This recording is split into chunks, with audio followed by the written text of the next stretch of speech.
നമസ്കാരം.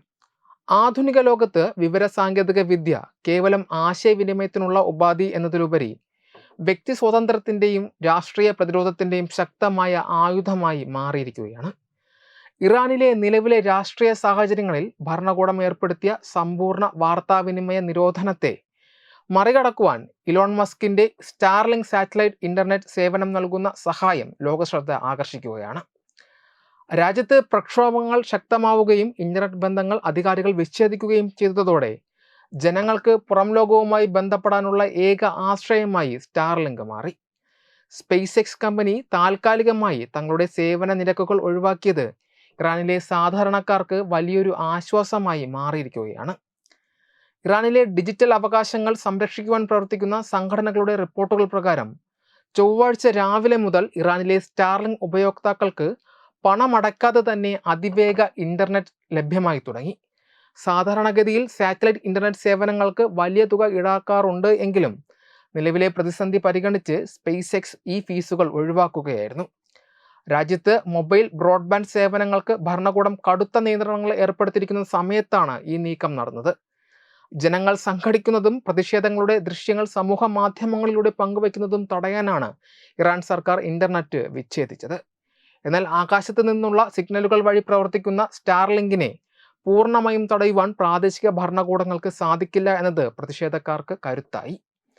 ഭൂമിയിലുള്ള ടവറുകളെയോ കേബിളുകളെയോ ആശ്രയിക്കാതെ ബഹിരാകാശത്തുള്ള ഉപഗ്രഹ ശൃംഖലയിൽ നിന്ന് നേരിട്ട് ഇൻ്റർനെറ്റ് നൽകുന്ന സ്റ്റാർലിങ്കിൻ്റെ സാങ്കേതിക വിദ്യ പലപ്പോഴും ഏകാധിപത്യ ഭരണകൂടങ്ങൾക്ക് വലിയ വെല്ലുവിളിയാണ് ഉയർത്തുന്നത്. യുക്രൈൻ റഷ്യ യുദ്ധസമയത്ത് യുക്രൈൻ സൈന്യത്തിന് നൽകിയ പിന്തുണയിലൂടെ സ്റ്റാർലിങ്ക് അതിൻ്റെ തന്ത്രപരമായ പ്രാധാന്യം നേരത്തെ തന്നെ തെളിയിച്ചിരുന്നു.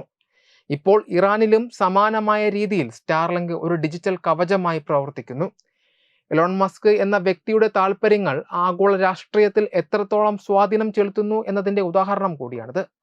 സ്റ്റാർലിങ്ക് ടെർമിനലുകൾ ഉപയോഗിക്കുന്നവർക്ക് വധശിക്ഷ വരെ നൽകാവുന്ന നിയമങ്ങൾ ഇറാൻ ഒക്ടോബറിൽ പാസാക്കിയിരുന്നുവെങ്കിലും ജീവൻ പണയപ്പെടുത്തിയും ജനങ്ങൾ ഈ സാങ്കേതിക വിദ്യ ഉപയോഗിക്കുന്നു എന്നത് ഭരണകൂടത്തോടുള്ള കടുത്ത അമർഷത്തെയാണ് സൂചിപ്പിക്കുന്നത്.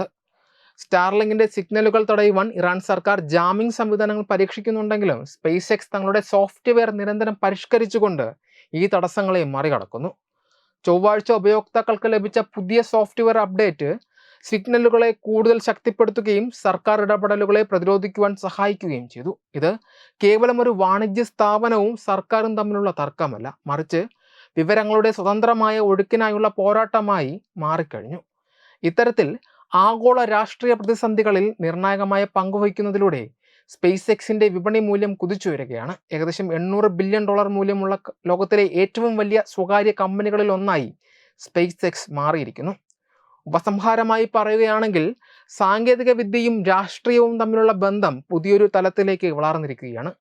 ഭൂമിശാസ്ത്രപരമായ അതിരുകൾക്കുമപ്പുറം ഇൻ്റർനെറ്റ് എത്തിക്കുവാനുള്ള സ്റ്റാർലിങ്കിൻ്റെ കഴിവ് ലോകത്തെവിടെയുമുള്ള അടിച്ചമർത്തപ്പെട്ട ജനതയ്ക്ക് പ്രതീക്ഷ നൽകുന്നു. അതേസമയം ഒരു സ്വകാര്യ വ്യക്തിയുടെ കൈവശം ഇത്രയധികം ആഗോള സ്വാധീനമുള്ള ഒരു സാങ്കേതിക വിദ്യ ഇരിക്കുന്നത് രാജ്യങ്ങളുടെ പരമാധികാരത്തെ എങ്ങനെ ബാധിക്കും എന്നതിനെക്കുറിച്ചും വലിയ ചർച്ചകൾ നടക്കുന്നുണ്ട്. ഇറാനിലെ ജനങ്ങളെ സംബന്ധിച്ചിടത്തോളം ഇരുട്ടിലാക്കപ്പെട്ട തങ്ങളുടെ ശബ്ദം പുറം ലോകത്തെത്തിക്കാനുള്ള ഏക ജാലകമാണ് സ്റ്റാർലിങ്ക്. വരും ദിവസങ്ങളിൽ സ്പേസ് എക്സും ഇറാൻ സർക്കാരും തമ്മിലുള്ള ഈ ഡിജിറ്റൽ യുദ്ധം കൂടുതൽ സങ്കീർണമാകുമെന്നത് ഉറപ്പാണ്. വെബ് ഡെസ്ക് തത്വമൈ ന്യൂസ്.